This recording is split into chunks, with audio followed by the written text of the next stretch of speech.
பசும்பொன்ல எடப்பாடிக்கு எதிராக எல்லா பிரிந்து போன சக்திகளும் ஒன்று சேர்ந்து விட்டார்கள் நாம் எடுத்துக்கலாமா? நிச்சயமா 100%. அதுதான் சொல்றேன். திரு எடப்பாடி பழனிசாமி அவர்கள் இன்று வரையிலும் அவருடைய பிடிவாதத்தை தளர்த்துவதாக இல்லை.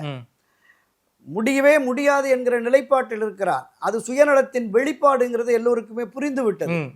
நீங்க தொடக்கத்துல 2024 நாடாளுமன்ற தேர்தலுக்கு பிறகு ஒரு சரிவை கட்சி சந்தித்து விட்டது உடனே இந்த நிலை நீடித்தால் 2026 நம்மால் வெற்றி பெற முடியாது, திமுகவை களத்தில் தோற்கடிக்க முடியாது என்கிற எண்ணமும் சிந்தனையும் அந்த மூத்த முன்னோடிகள் 6 பேருக்கு ஏற்பட்டதால தான் அங்கே போனாங்க.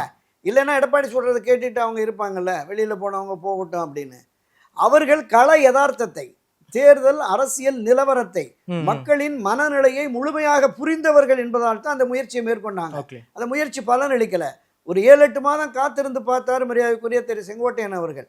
அவரை இப்போ சொல்றான் துரோகி, அவர் அவங்களோட போய் சேர்ந்துட்டாரு அப்படிங்கிற மாதிரி சில பேர் வாய்க்கு வந்ததை பேசுகிறாங்க. அண்ணா திராவிட முன்னேற்ற கழகத்தினுடைய முதன்மை தொண்டன், அணுக்க தொண்டன் மரியாதைக்குரிய செங்கோட்டையன் என்பதை அந்த கட்சியில் இருக்கிற எல்லோருக்குமே, நீங்கள் இந்த 4 பேரும் அந்த பசுமன் அந்த நிகழ்வில் பங்கேற்ற என்பது கட்சியினர் மத்தியில் ஒரு புத்து எழுச்சியை, புத்து உணர்வை கொடுத்திருக்கு அப்படிங்கிற மாதிரி நான் பார்க்கிறேன்.